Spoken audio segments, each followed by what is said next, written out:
So about 3 weeks ago, I was showing you this patch, this very narrow patch where I was growing 3 or 4 different types of vegetables. So today, I'm actually going to be harvesting one of the vegetables, which is the Tatsoi.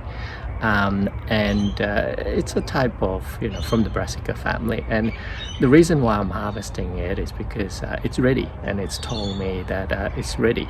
So let's have a look at what are the signals for that. So this is the vegetable that I'm talking about, and you can see that if you go to the heart of it, it's actually started to turn a little bit of a color, and it started to kind of bunch up like that. And you'll see that there are 2 other plants here, and you can see that it's the beginning of some flower buds. You can see that the flower buds are already forming at the center of the plant. That just tells me that it's ready to be eaten. If we don't actually harvest this now, what's going to happen is that it will start flowering, and then the leaves will be quite bitter. So again, there's another plant here. So this is quite simple. What I'm going to do is to actually just cut it off at the bottom. So I've got a pair of secateurs in my hand, and I'll just go to the bottom, and then just go to the bottom there and just snip it off, just like that, and off it comes. So you see that I now have some vegetables like that,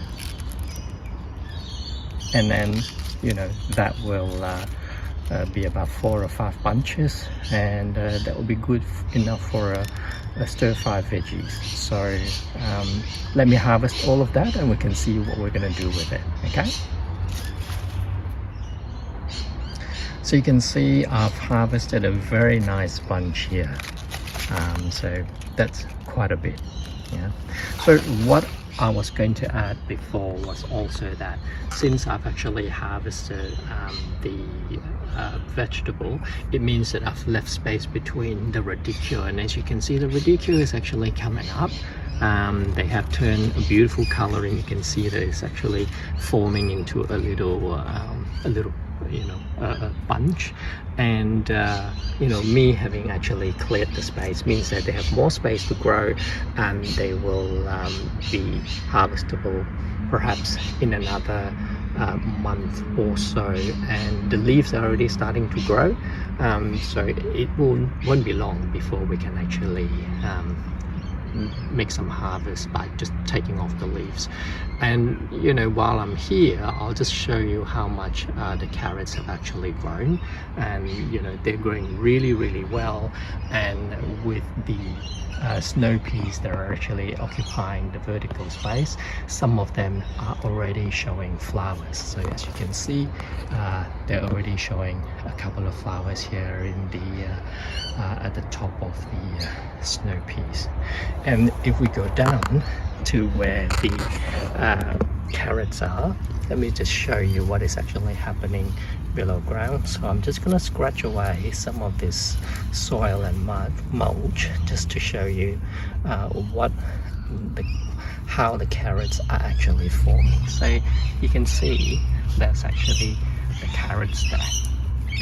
And because the variety that I'm actually growing are not the normal variety, they're heirloom varieties, they come in all sorts of color.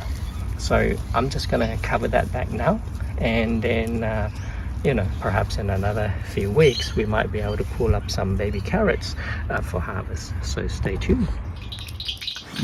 So this is a really simple recipe with just vegetable oil, finely chopped ginger, and some oyster sauce.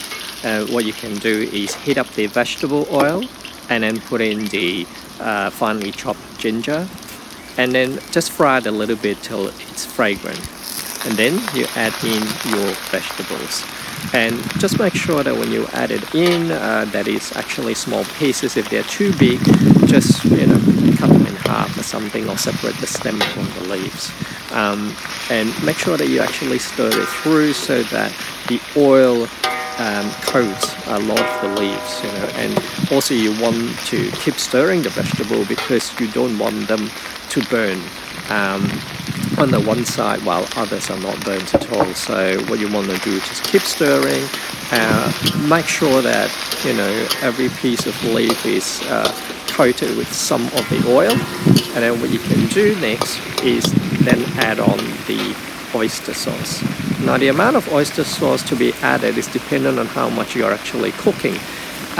In this case, just a couple of tablespoons here, because there were about 5 bunches that we had. So just make sure that you stir that through all of the vegetables, so that again all of the veggies get coated with that, and not some with more and others with none at all. So just make sure you stir it through well, and until the vegetables start to wilt. And you can see now that the vegetables are starting to wilt, and so this is pretty much ready.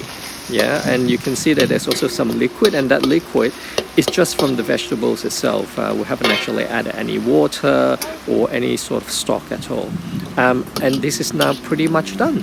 So this can now be served up, and it's really tasty, really fresh, really easy. That took all of maybe 3 minutes at the most. So there you go, give it a go.